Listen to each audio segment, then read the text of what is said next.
Dear ones, I love you. I grieve with you. I am angry with you. I am sad with you. I am scared with you. I am getting ready with you. I will act with you. Will you act with me? I love you. It warrants saying out loud from time to time, and maybe more often than we do. Throughout this election, there have been deep messages of division and hate, and all of us have been rubbed raw by them. And it is difficult to stay present to love. So let me be as present as I can be this morning and share that I love you. I love those of you who are Unitarian Universalists. I love those of you who hold a different religious identity or no religious identity, but spend time with us. It is certainly good to be together on a day like this one. I love you who are gay and lesbian and bisexual and transgender and queer. Ours is a fierce and loyal love in this house of worship. We were with you when no other community would open their doors. You are interwoven into the fabric of our lives here since 1972, when the Gay Activist Alliance of Morris County first came to be. And we have had a place for people to call for decades now if they were feeling on the edge of hope, if they were feeling suicidal and alone, because of the hateful words sprayed so often at GLBTQ-identified individuals. In fact, you isn't the right word. All of us here are LGBTQ-identified or love someone deeply who is LGBTQ-identified. We are one family here, and we will not forget it. We will not go quietly into that dark night of conversion therapy and of regression of rights. Not here. I love you who are Black and brown and Jewish and Muslim. I love you who are immigrants, regardless of what papers you hold. I love all of you who are other, knowing that you are no other than mine. Our country is changing, and white domination and Christian hegemony is threatened. The center of this racialized, xenophobic construct will not hold, for it is rooted in a fear that manifests a hatred that ultimately excludes no one. I know this as a white person who enjoys white privilege most of the time, but knows the feeling well in those experiences when I am with someone who considers a Jew to be less than, other, a threat to a way of life, or someone who holds a vision so narrow it chokes off life. Our country is changing. Immigrants continue to arrive, as they always have, offering new ways of seeing the world and doing things, and creating a foundation of diversity and connection across difference as a bedrock principle in this land. Our country is changing, and soon Black and brown identified people will be the majority, and our children will have crisscrossed so many cultures that they will look back on this time and wonder, what is it we were so afraid of? Maybe it is a fear that the descendants of the slaves we treated with such inhumanity would not only rise up and claim the fullness of their freedom, but use their growing collective power to diminish the rights and dehumanize the descendants of the slave owners.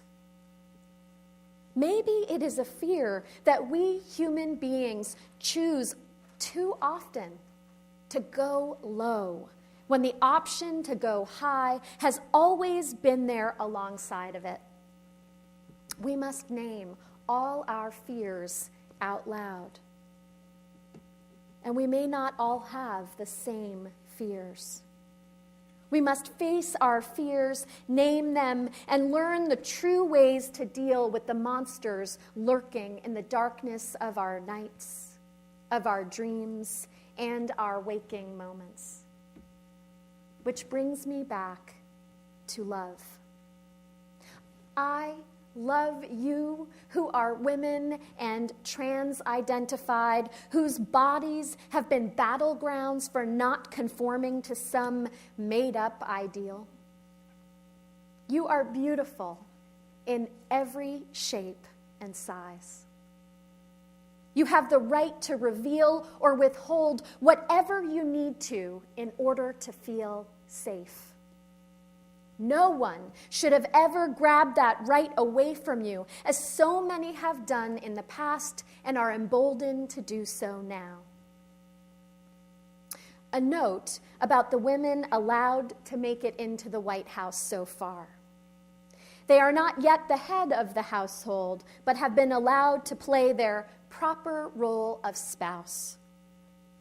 Let us be mindful of the misogyny that is at the root of our comments about both Hillary and Melania. It is possible to lift up a valid point and at the same time to hammer it in with a tool shaped by patriarchy and sexism. I love you, our cis men, our white people, our straight identified folks, our Christians. I am some of these things, and many of us are some of these things. You are not some new other to project our anger onto, even if we do this sometimes.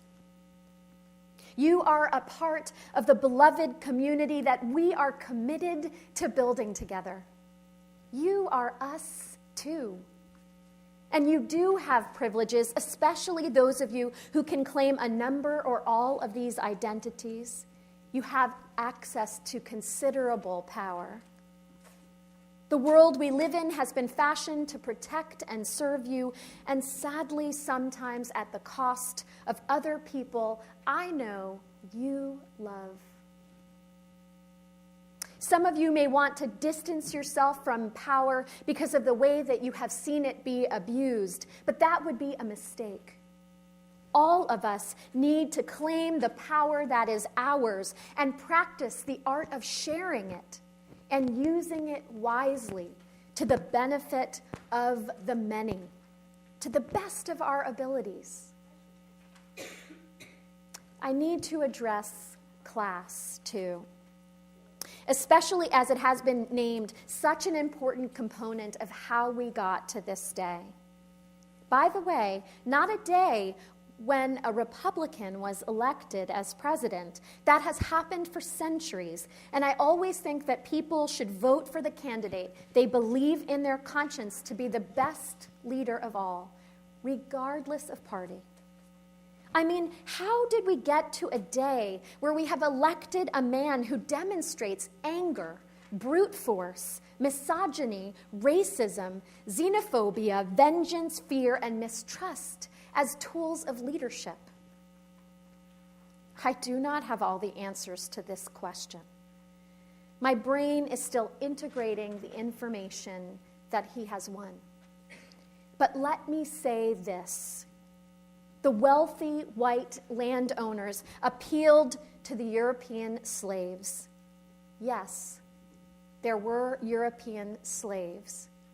Part of gaining white privilege is about losing the history that there were European slaves.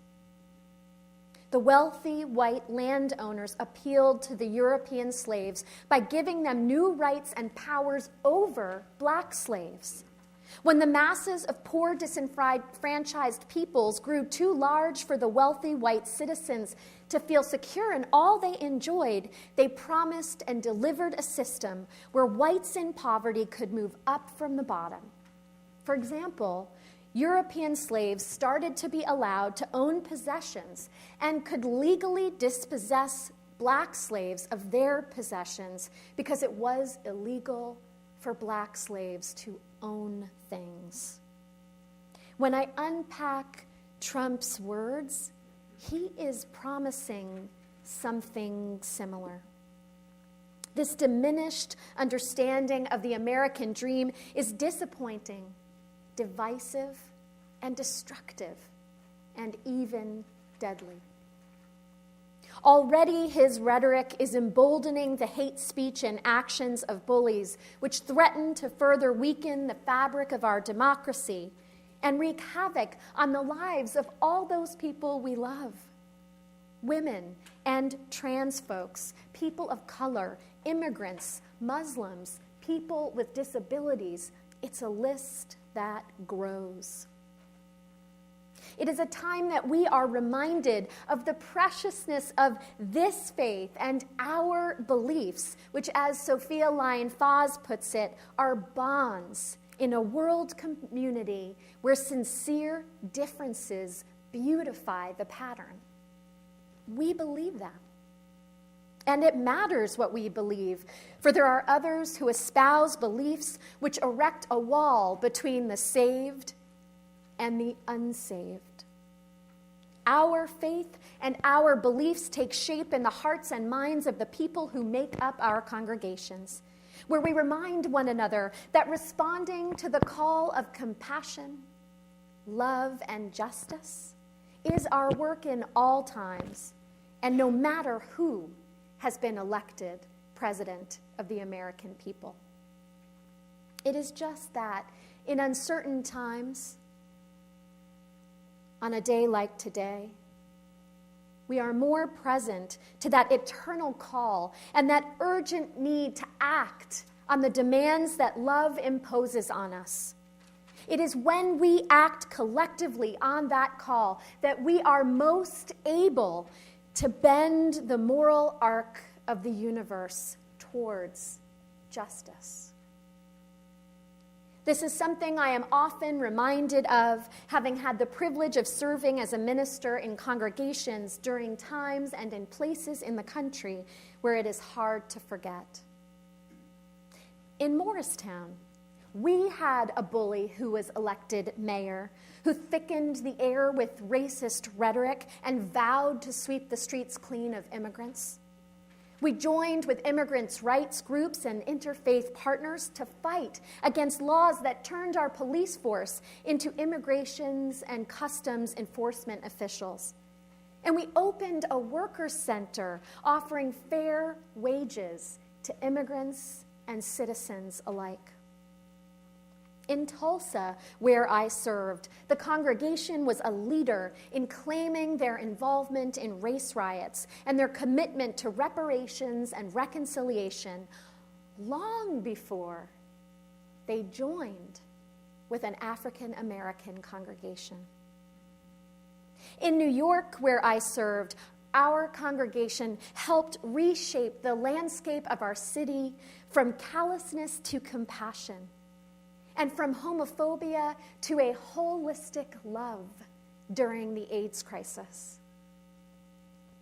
You, my fellow Unitarian Universalists, over the decades have ignited in my soul an unshakable faith in our ability to make a healing difference in one another's lives and in the world beyond.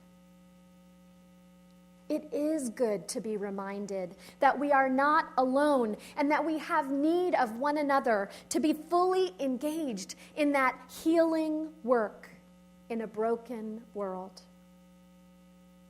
if we are to live into the promise of our faith as relevant, robust, and resilient, then we cannot afford to simply be a haven from the trouble that surrounds us. We are called instead to offer a center of renewal and hope that sends us back out into that world with a humility and a readiness to learn how to co-create communities where we live and love across difference. The next 4 years of a Trump presidency will be very purposeful for us. Once we move past this week of shock and grieving, pay attention to your grief. Some are saying that we don't have time for it, but as your minister, I promise you, burying your feelings never helps. Feel everything that you do in this moment and allow it to be a teacher for where you may go next. I'm not saying wallow in sadness, but I am saying it makes sense to feel sad and angry, frightened, mistrustful, and uncertain. But you are not alone. I am with you. We are with you. And I promise you this, as the daughter of a woman who identified as part of the LGBTQ family, I am in this fight. As a woman who has survived sexual assault, which was witnessed, and have still been told that those two nice boys could not possibly have done that to me, I am in this fight. As a person with Jewish heritage who has been raised with an awareness of when we were marked as less than human and slated for a course of death, I am in this fight. As someone committed to economic justice, rather than pitting less enfranchised groups against one another as a distraction tactic by the wealthy white segment of the patriarchy, I am in this fight. As your minister, I am in this fight. In some ways, what has changed is that now we can see more clearly not only how far we have come to advance justice, but how far we still have to go. I am ready, willing, and able to summon the spiritual resources to be in this communion of struggle and commitment to love until we create the changes that all of our children and all their children deserve, with no exceptions as to who is deserving. Yes, we need to listen to the pain and the struggle that led some to vote for a president seemingly without a conscience. But we must not allow our commitments to Black lives, immigrants, non-mainstream religions, LGBTQ-identified folks, or people with disabilities to backslide for the sake of going along to get along. We must set our eyes and our actions on higher ground. We must ready ourselves with spiritual practices and with an insightful and incising analysis of what is really happening, and with a willingness to act for justice even as we are learning how to act and be more just ourselves. I love you. I grieve with you. I am angry with you. I am sad with you. I am scared with you. I am getting ready with you. I will act with you. Will you act with me?